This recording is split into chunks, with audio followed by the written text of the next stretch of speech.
Hello అండి, welcome to sweeties kitchen. నేను ఈరోజు సండే కాబట్టి స్పెషల్గా చికెన్ అయితే చేశాను. అయితే ఎప్పుడు చేసే రొటీన్గా కాకుండా గ్రేవీగా రెస్టారెంట్ స్టైల్లో, నిజంగా రెస్టారెంట్లో తిన్న ఫీలింగ్ వచ్చేలాగా చికెన్ గ్రేవీని ఎలా ప్రిపేర్ చేసుకోవాలో చూపిస్తాను. నేను ఓన్గా మసాలా అయితే ప్రిపేర్ చేశాను, దాన్ని కూడా ఈ వీడియోలో నేను చూపిస్తాను. ఆ మసాలాస్ అన్నీ దీంట్లో వేయడం వల్ల దీనికి చాలా అంటే చాలా టేస్ట్ వస్తుందండి. ఇది చపాతీల్లోకి కానీ బిర్యానీ రైస్లోకి కానీ చాలా అంటే చాలా బాగుంటుంది. మీరు కూడా ఒక్కసారి ట్రై చేయండి. ముందుగా మసాలాని ప్రిపేర్ చేసుకుందాం. ఒక పాన్ తీసుకొని అందులో కొన్ని జీడిపప్పు పలుకులు వేసి, ఒక 3 స్పూన్ల వరకు ధనియాలు, 1 స్పూన్ మిరియాలు, 2 నల్ల యాలుకలు, 4-5 యాలుకలు, చాలా తక్కువ జాపత్రి, 1 అనాస పువ్వు, కొంచెం చెక్క, 2 బిర్యానీ ఆకులను తుంచి వేసుకోవాలి. కొంచెం జీలకర్రని కూడా వేసి వీటన్నిటిని లో ఫ్లేమ్లో దోరగా వేయించుకోవాలి. తర్వాత ఇందులోనే ఒక 2 స్పూన్ల వరకు ఎండు కొబ్బరిని తీసుకొని కొద్దిగా సేపు రోస్ట్ చేసుకోవాలి. ఇవన్నీ వేగిన తర్వాత లాస్ట్లో కసూరి మేతిని కూడా వేసి స్టవ్ ఆఫ్ చేసుకోవాలి. వీటన్నిటిని పౌడర్ లాగా చేసి పక్కన పెట్టుకోండి. తర్వాత ఒక కడాయి పెట్టి అందులో ఆయిల్ వేసి అది బాగా హీట్ అయిన తర్వాత 2 కట్ చేసిన ఉల్లిపాయ ముక్కలను వేసి బాగా వేయించుకోవాలి. ఇవి ఇలా వేగుతున్నప్పుడు ఇందులో 4 పొడవుగా కట్ చేసిన పచ్చిమిర్చిని మరియు కొంచెం కరివేపాకును కూడా వేసి బాగా వేయించుకోవాలి. ఇవి ఇలా వేగుతున్నప్పుడు ఇందులో 1 స్పూన్ పసుపు కూడా వేసి ఇంకొంచెం సేపు ఫ్రై చేసుకోవాలి.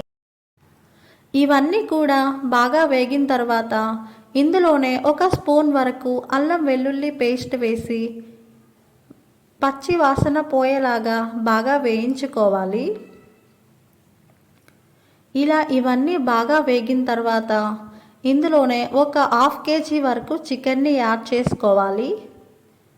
ఈ చికెన్ అంతా యాడ్ చేసిన తర్వాత కింద ఉన్న మసాలా మొత్తం చికెన్కి పట్టేలాగా పైనుంచి కిందకి మొత్తం కలుపుకుంటూ ఉండండి. అప్పుడే వీటికి మసాలా పట్టి చికెన్కి మంచి ఫ్లేవర్ అయితే వస్తుంది. ఇదంతా బాగా కలిసేలాగా తిప్పుకున్నాక ఇందులోనే ఒక 2 స్పూన్ల వరకు సాల్ట్ కూడా వేసి బాగా కలుపుకోవాలి. ఇలా కలుపుకున్న తర్వాత మూతని పెట్టేసి కొంచెం సేపు బాయిల్ చేసుకోవాలి.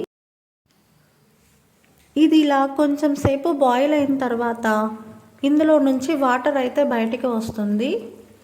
నేనైతే ఇందులో ఒక చుక్క కూడా వాటర్ యాడ్ చేయలేదండి. ఓన్లీ చికెన్లో వచ్చే వాటర్తోనే గ్రేవీని ప్రిపేర్ చేశాను. ఇందులోనే 2 స్పూన్ల వరకు కారం వేసి ఈ కారం అంతా కూడా చికెన్కి పట్టేలాగా బాగా కలుపుకోవాలి. ఇలా కారం అంతా కూడా ముక్కలకి పట్టేలాగా కలుపుకున్నాక ఒక 5 నిమిషాల పాటు మూత పెట్టి బాయిల్ చేయాల్సి ఉంటుంది. ఇలా 5 నిమిషాల తర్వాత మూత తీస్తే నూనె అంతా పైకి తేలి చికెన్ బాగా ఉడికినట్లు అనిపిస్తుంది. దీనిని అడుగు ఏమాత్రం అంటకుండా బాగా కలుపుకోవాలి. చివరిగా మనం ప్రిపేర్ చేసుకున్న మసాలా పొడిని కూడా యాడ్ చేసి ముక్కలకు బాగా పట్టేలాగా కలుపుకోవాలి. ఇలా ఇదంతా కూడా వేసిన తర్వాత ఇంకొక 5 నిమిషాల పాటు దీన్ని ఉడికించుకోవాలి. అంతేనండి. చివరిగా కొత్తిమీర వేసి దీన్ని గార్నిష్ చేసుకోండి. చూడండి ఎంతో టేస్టీగా గ్రేవీగా ఉన్న చికెన్ అయితే నేను ఈరోజు చూపించాను. మీరు కూడా తప్పకుండా ట్రై చేయండి. మీరు కూడా ఈ రెసిపీని ప్రిపేర్ చేశాక అది ఎలా వచ్చిందో నాకు కామెంట్ చేయండి. మరొక రెసిపీతో మీ ముందుకు వస్తాను. అప్పటి వరకు బాయ్ బాయ్.